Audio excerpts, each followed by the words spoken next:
Welcome to our channel. Today we how to backup Google Sheets project trackers for offline reporting, beginner guide step by step clearly.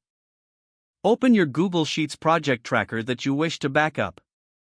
Ensure you are signed into your Google account. Click on the File menu in the upper left corner of the screen. Select Download from the drop-down menu. A new submenu will appear with various file format options. Choose the format you prefer for offline reporting. For Excel format, click on Microsoft Excel.xlsx. If you prefer a PDF format, select PDF document.pdf. After navigate to the location on your computer where the file is saved.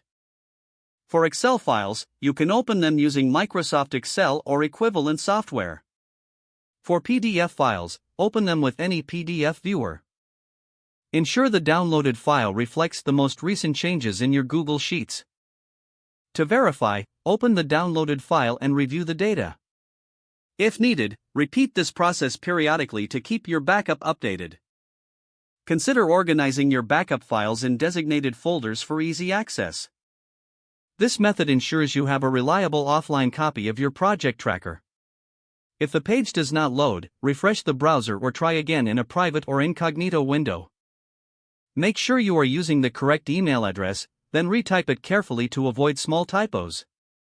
If your password is not accepted, use the reset option and create a new strong password you can remember. Check your spam folder for verification or security emails, then complete any requested confirmation steps. Enable two-factor authentication if available to improve account security and reduce unauthorized access risk. After signing in, review your profile details so your contact information and settings are accurate and current. If you see an error message, note it down and try again after restarting your device and internet connection. Log out when you finish, especially on shared devices, to keep your account and payment information secure. If the page does not load, refresh the browser or try again in a private or incognito window.